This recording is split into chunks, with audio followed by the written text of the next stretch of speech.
Hi, and welcome back to a life of enchantment. And today I want to talk about decluttering, but probably not in the way that we usually think about it. I want to talk about it in as much as things hold energy. So, are there things in your environment that you perhaps you're not that keen on? It's about creating an environment that you absolutely love, and it doesn't have to cost a lot, and it can take a bit of time. It's taken me a while to get my home to a place where I just feel it's more about who I am rather than what people would feel is acceptable or the current trend.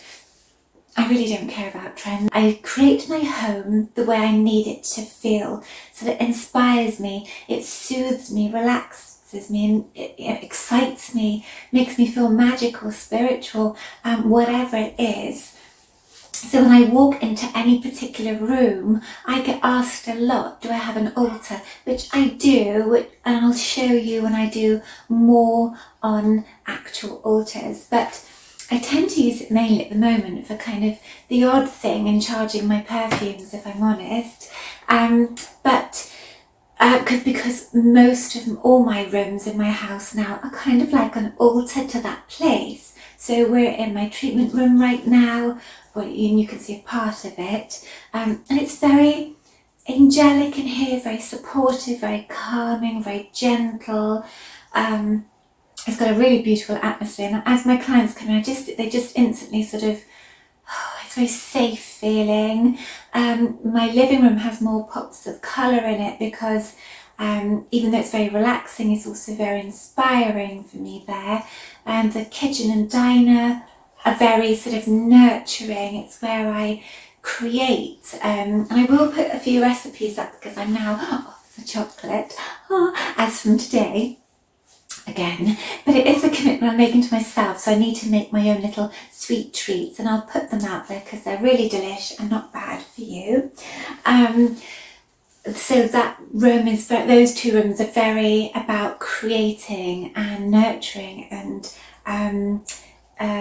joy, really. Well, all my rooms are very joyful, very calming, very peaceful, but I've really created places and rooms that make me feel good. So even if you're feeling low or down, if you create what you think would make you feel good, your body will follow, your mind and body will follow. So often emotions tend to start in the body and then the mind tries to place them somewhere. So if you're creating places that make you feel safe and warm and cozy, you're more likely to able to help your brain to retrain.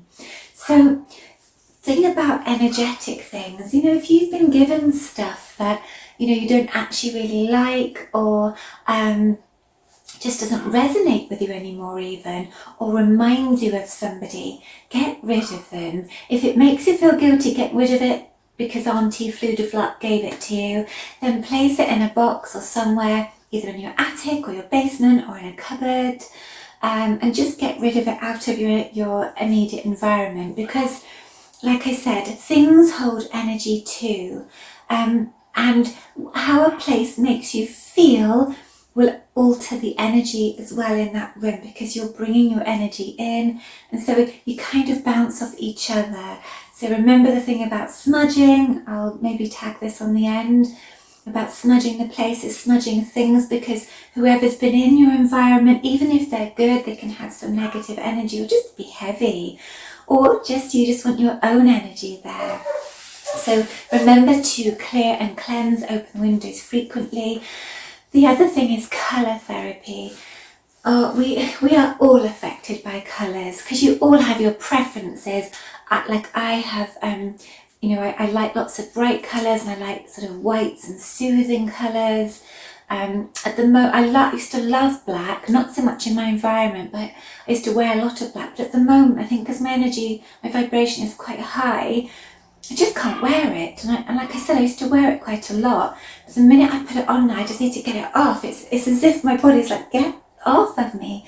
And But the nighttime, I love it. It makes me feel cuddled and soothed. But just don't put it on me. Start to really notice what makes you feel good, what makes you feel inspired, uplifted, comforted, relaxed, magical, sensual, whatever it is you want to create for that particular room. Really start to kind of make moves towards that, clear things out, refresh it up. I tend to leave my walls plain. They're a kind of cream magnolia colour because I change my decor quite often, or the colours sometimes, with the seasons. I work a lot with the seasons, and I think because I'm quite creative, I just need to feel that I'm changing constantly. So it's much cheaper and easier to do it with pictures and soft furnishings and things like that than it is to do with painting the walls. So that's why I steer clear of that. Plus, sometimes a plainer wall gives you more of a background. So if you like a lot of stuff around you, that is fine. Some people really need that. But just choose what it is.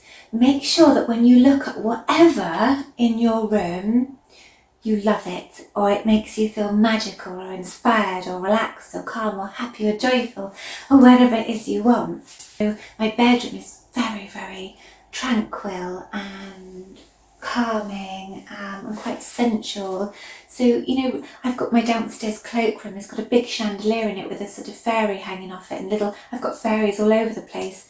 And I think it's just what makes you feel good. It's taken me a long time to get here, not just financially, but also it's about becoming.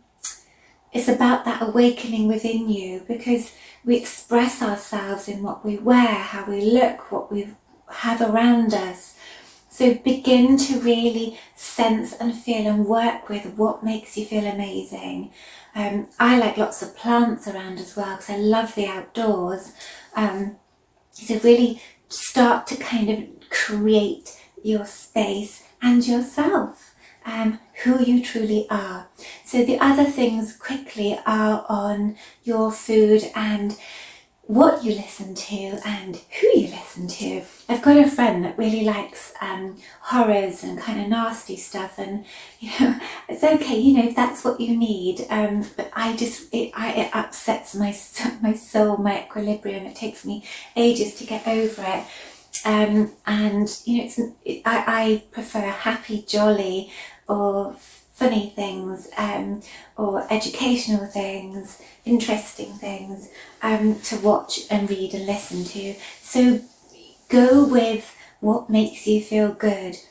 Do watch, if you are a bit low, watch what you are allowing in and around you, because it does have an effect. Also your friends. So energetically as well, become aware of if you're starting to feel dragged down by something. Are your morals and values and your lifestyles on a path still? Do they still, are you still relevant? Is it still working for any relationship? And it doesn't mean you have to completely shut someone out, but you may need to restrict the amount of time you spend with them.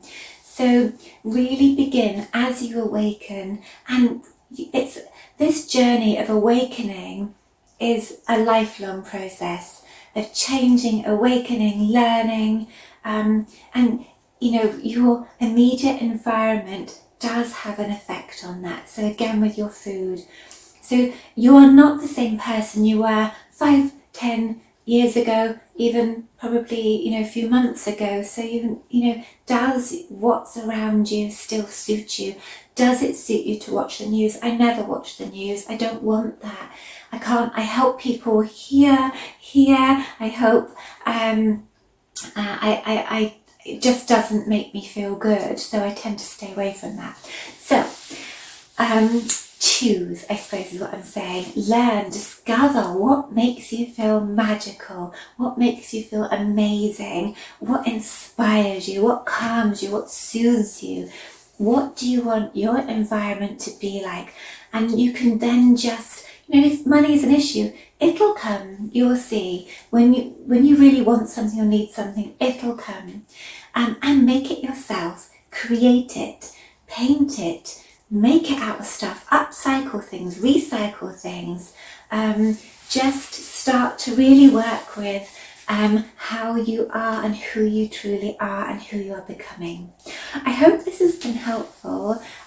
Let me know. I don't know if you can put pictures and stuff of your environments on the YouTube comment things. I don't know about that, but if you can, do show me what you're creating. So until next time, all my love, Ella. Bye.